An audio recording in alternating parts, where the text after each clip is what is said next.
Well, hi everyone. Thanks for showing up for Math Storytime and showing up to assist my math learning or your math learning or all of our classmates' math learning. So this is an example of like how to ask a question, and this is a question that we encountered in or like one of our intermediate classes where we were working on the SMC, so some very challenging upper year problems, and this one defeated us in class. We couldn't answer it together. Where we're given that the angle AOB is alpha and COD is beta, and we want to find that bottom angle AXB in terms of alpha and beta, which is pretty challenging. It's challenging to see with the sun in my eyes like that. So we looked at the official solution after we got thoroughly confused, and we didn't even understand that. Okay, so I posted the official solution over here. Now, here's the framework for asking questions. I've shared what I do know, which is I do understand the theorem in the official solution. We even tried drawing a diagram in class modeling the official solution, but we still couldn't understand it. We didn't understand how it explains a problem. So if someone can explain that to us, that'd be great.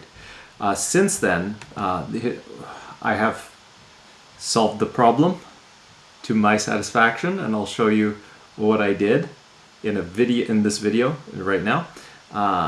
So let's take a look at that. So here is another visualization of this problem, and I've marked the angles alpha and beta. It's important to note that these are all radii of the circle. Okay, and then let's go ahead and complete a big triangle. This gives us triangle ABX. And I'm going to note some angles here. So we have a bunch of corner angles. I don't know these ones. I'm going to call them A and A. They would be the same because they're an isosceles triangle. And then across from beta and alpha, sort of around that point O, or I'm going to have C and D. All right? Because C and B. I got B and C. Why did I do C and D? That's weird. B and C. Okay? And then around angle B, in those corner angles, we'll have D and D, because they're isosceles, and then around C we have E and E. Okay?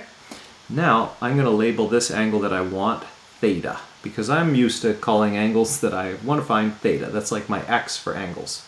I could call it X. Let's call it X. Why do theta? Why do that? Call it angle X when it's angle X down there. And here's something I know. X plus 2A plus D plus E equals 180. All right? That's in terms of that angle and that angle taken together, plus this angle make up 180. Pretty straightforward. Now all I need to do is express D, E, and A in terms of alpha and beta. A is quite easy to do. 2A plus alpha is equal to 180. So 2A equals 180 minus alpha. So I might as well put that in for 2A. So X plus 180 minus alpha plus D plus E equals 180 itself. All right? And then we're going to simplify this later. But now we're still interested in these angles D plus E. So let's see if we can express those angles in terms of alpha and beta. And one way to proceed with that is to say, okay, I can express BC and beta as alpha and beta as summing to 360 through there. All right, so let's work on that just down here. B plus C plus alpha plus beta equals 360. All right, sure. But I also have B plus C plus 2D plus 2E equals 360. So another way of expressing B plus C is equal to 360 minus 2D minus 2E. So let's take that and put it in there. All right?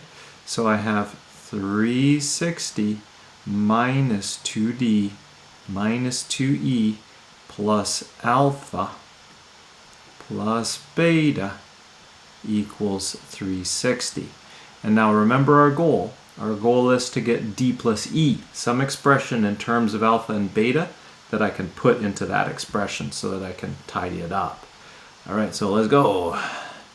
Okay, so now our 360s cancel. And we get alpha plus beta equals 2d plus 2e.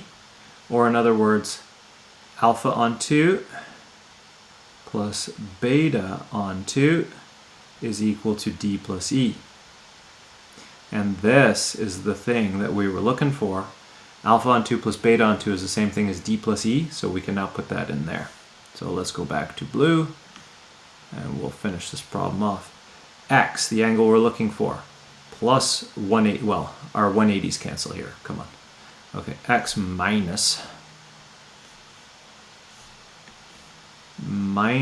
alpha plus alpha on 2 plus beta on 2 is equal to 0, because we canceled those 180s. Minus alpha plus 1/2 alpha is x minus 1 alpha on 2 plus beta on 2 equals 0. And then we swing all that to the other side of the equation. X equals positive alpha on 2 minus beta on 2, which gives us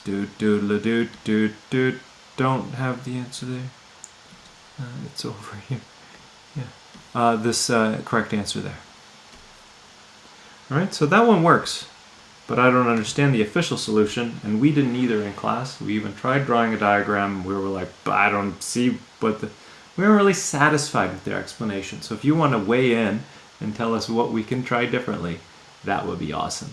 Okay, I hope that the way I approach the problem appeals to you and satisfies your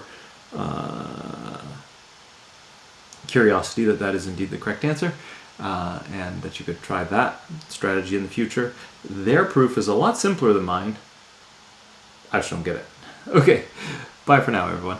Thanks so much for showing up to aid my math learning.